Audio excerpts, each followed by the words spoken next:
Once again, Aussies are waking up to the news that the UK has a new Prime Minister, the former Treasurer to Boris Johnson, Rishi Sunak. And why?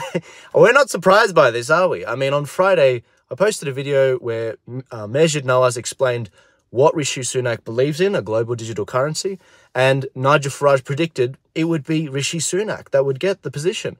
And so in a second, I'm going to play you Nigel Farage's video where he talks about this is what it means for the UK, this is where they're going to go from here. But this is no shock, guys. This is almost like the Empire Strikes Back, but in the UK. They're getting absolutely smashed by the financial services, all the big corporations trying to control what happens in 10 Downing Street over there. And in London, it's the centre of power in the UK. And so what's going to happen from here, Nigel Farage is going to explain. But Boris Johnson and Rishi Sunak, they're not really different in terms of policy. But the problem is Rishi Sunak's not as good a campaigner as Boris. Boris has a bit more clout with the working class of the UK in specific seats that they need, that they can win off Labour. But Rishi Sunak, not so much. Between him and his wife, they're worth like $1 billion. And, you know, when it comes to his ability to connect with the working class of the UK, it's not really there. Check out what Nigel Farage has to say. He's the expert on the matter.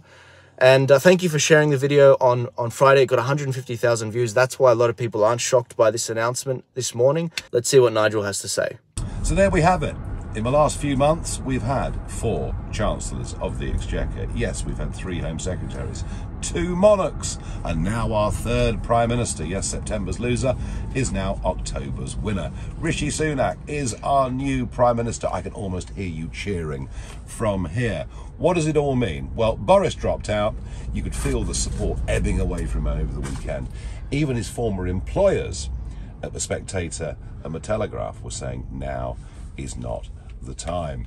He said in his statement that he had 102 MPs supporting him. Well, you can believe that if you want to, but he's been quite well known over the years for being economical with the truth.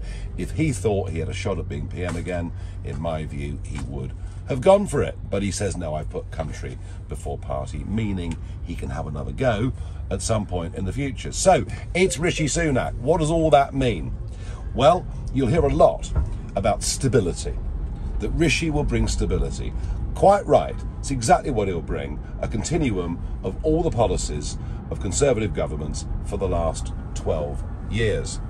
The tax burden under Rishi has gone up to the highest since 1950. It will go, with no doubt, Jeremy Hunt, the great globalist, staying in place. It'll go to even higher levels. The war on the self-employed and small businesses will continue.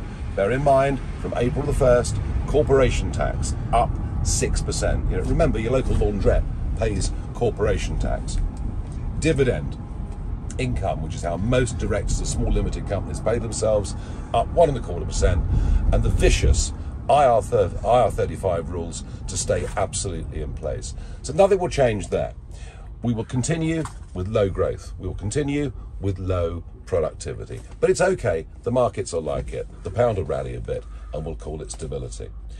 The cross-channel catastrophe, which of course the Border Force themselves now say is a threat to national security, that will continue. Oh, by the way, yesterday, 80 people, 80 young men landed on a beach near Dover and disappeared into the countryside. Last I heard, 60 had been rounded up, 20 still on the run, including one charming young man who broke into a woman's house in Aycliffe in Kent and demanded a phone and wanted money to get to Birmingham or Manchester. How lovely. What a nice start to a Sunday morning. Nothing will change on the channel. On Brexit, well, we will continue with more and more people being disappointed about Brexit because it's frankly not being done. Nothing is going to change. That is their definition of stability. But here's the big reason why Rishi is a disaster for the Conservatives. He cannot connect with ordinary working class voters in the red wall. Hey, he spends more heating his swimming pool whilst they can't even afford to heat their homes. Not necessarily that being rich is a disqualifier, but he can't even go and talk to people. And there's nothing wrong with being a teetotaler. But can you imagine Rishi sitting down in a working man's club in Doncaster and talking to the gang? I can't, and I'm sure you can't either. There's no humour, there's no humanity. He may be respectable, he may be decent, he doesn't have the pizzazz. You can kiss goodbye to to the red wall. It's gone. Virtually every one of those seats has gone. And in terms of the Eurosceptics, in terms of those fighting for conservative principles, all of that is also out of the window. You'll get none of that with Sunak. This pretty much guarantees a Labour government, despite the fact that it's led by the lifeless Sir Keir Starmer, a man who can't even describe what a woman is and won't say whether Eddie Izzard should be put on an all-women's shortlist. I mean, you really couldn't make it up, and yet it's all falling into Labour's lap. The deep frustration is the first past the post electoral system, and just what do we do? How do we fight back against this given the system we've got?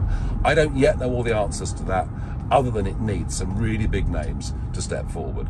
So it's Prime Minister Sunak, it's carry on as you were, nothing will change, nothing will improve, and the Conservatives are doomed.